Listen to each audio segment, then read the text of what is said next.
Welcome to Care for Couples. Hi, myself Dr. Kalpana Erande. आणि myself doctor Sanjay Erande.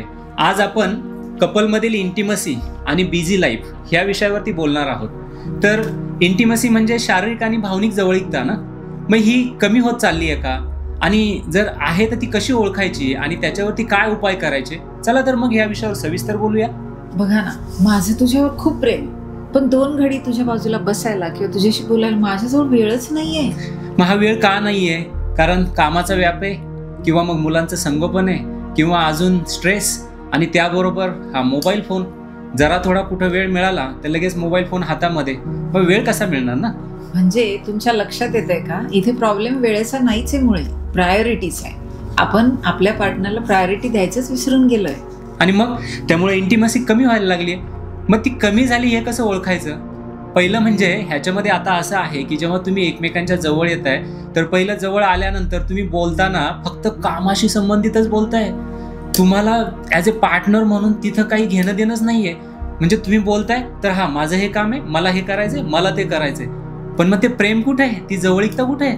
तुम्हाला आठवत आहे का, मागच्या वेळी तुम्ही तुमच्या पार्टनरच्या जवळ कधी बसलायत, त्याचा हात हातात कधी घेतलायत, ह्या गोष्टी करून काळ लोटलाय. हे सगळं करणं आपण बंद केलंय. आपण फक्त आणि फक्त कामापुरतच एकमेकांच्या बाजूला येते. हाईट म्हणजे चुकून एखाद्या गोष्टीवर कुरबुर झाली तर मी बरोबर आहे, समोरचा चूक आहे, ही गोष्ट मनात धरून मी 2-2 दिवस 3-3 दिवस त्या व्यक्तीशी आवर्जून बोलणं सुद्धा टाळतीये. मी कुठे ना कुठे त्या व्यक्तीपासून स्वतःला लांब करण्याचा प्रयत्न करते. ह्या सगळ्या गोष्टी म्हणजेच काय, आपण मनाने एकमेकांपासून दूर चाललोय. असं तर नाही होतं ना. म्हणजे तुम्ही एकमेकांना टाळायला लागलेत, मग हे दिसायला लागतं की इथे इंटिमसी कमी व्हायला लागली. मग त्यातून सेक्स कमी व्हायला लागतो. मग लास्ट सेक्स कधी केलाय आता हे पण आठवत नाहीये.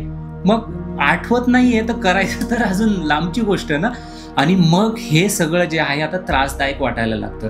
आणि शेवटी मग ह्याच्यावरती काहीतरी उपाय तर करायला पाहिजेत. आमच्याकडे पेशंट येतात क्लिनिकमध्ये, सर आमचा सेक्स कमी झालाय, माझ्याकडनं सेक्स नाही होतंय, माझ्या पार्टनरला इंटरेस्ट नाही आहे. ह्याची सुरुवात इंटिमसीपासून असते. मग ही इंटिमसी कमी झाली की त्याचं आपोआप परिणाम तुमच्या सेक्स लाईफवरती होतात. आणि मग ते आम्हाला म्हणतात की सर आता आम्हाला ट्रीटमेंट पाहिजे. पण ट्रीटमेंटच्या अगोदर ते का झालंय आणि त्यावरती काही उपाय कसे करता येतील हे बघायला पाहिजे ना. मग आम्ही पेशंटला सांगतो की त्याच्यावरती बेसिक गोष्टी आहेत की ज्या तुम्ही आत्मसात करायला पाहिजेत. म्हणजे पहिली तर तुमची दिवसाची सुरुवात ही एकमेकांच्या स्पर्शाने करा.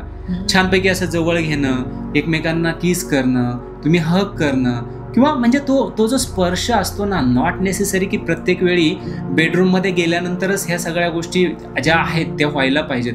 मराठी भाषेत खूप छान शब्द असतात, रोमॅन्टिक शब्द असतात. तुमच्या पार्टनरशी बोलताना तुम्ही असं एकदम प्रोफेशनली कॅज्युअली बोलण्यापेक्षा थोडंसं प्रेमाने, असं अलगदपणे, म्हणजे असं गहीवरून आलं पाहिजे त्या पार्टनरशी बोलताना, की मग त्यांना तो फील येईल. म्हणजे काय की तुम्ही बोलताना वागताना सुद्धा तसं बोला की हा तुम्ही एक कपल आहात. म्हणजे हा जो स्पर्श आहे ना तो हवासा वाटला पाहिजे ना त्या ठिकाणी.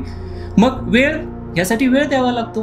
दिवसभरामध्ये लक्षात ठेवा किमान 20 मिनिटं तरी एकमेकांना वेळ दिला पाहिजे. आणि त्याच्यामध्ये हा मोबाईल फोन, हा TV, किंवा मग ते कामाचे जे काही तुमचे संबंधित विचार असतील ते अजिबातही त्या डिस्कशनमध्ये आले नाही पाहिजेत.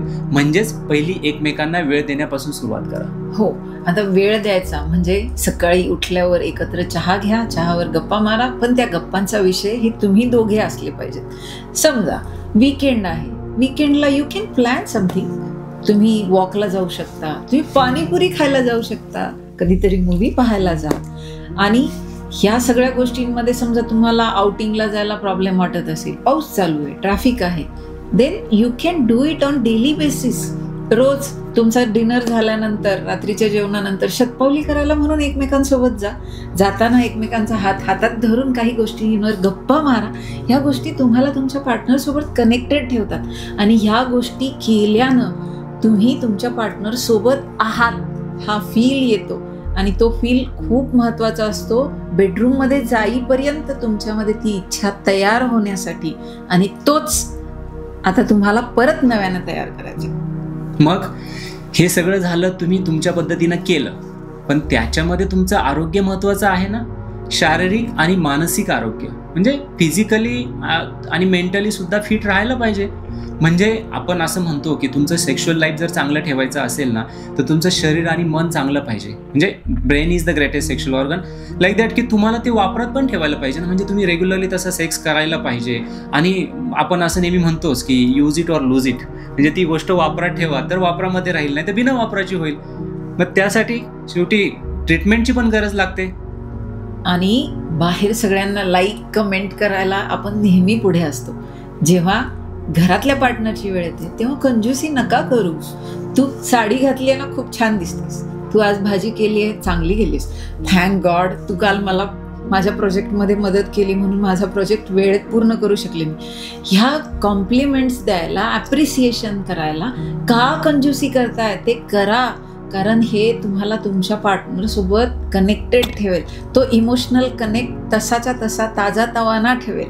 आणि हे करणं खूप गरजेचं आहे. मग अशा छोट्या छोट्या गोष्टी सगळ्या करा. आणि तरीसुद्धा जर का तुम्हाला तुमच्या इंटिमेट लाईफमध्ये काही प्रॉब्लेम येत असेल, तुम्हाला तुमच्या पार्टनरला तुम्ही दोघंही क्लिनिकमध्ये येऊन भेटू शकता. आमचे पुणे आणि मुंबई येथे क्लिनिक आहेत, doctor Erande's men and women's clinic. त्याबरोबर केअर फॉर कपल्स हे जे कॅम्पेन आहे त्या ठिकाणी आम्ही कपल काउन्सिलिंग पण करतो. आणि त्याच्यानंतर काही प्रॉब्लेम आलाच तर ट्रीटमेंट आहेच आहे. ती नॉन साईड इफेक्ट ट्रीटमेंट आहे, ज्याचे काही साईड इफेक्ट नसतात. So visit care for couples. Doctor एरंडेज.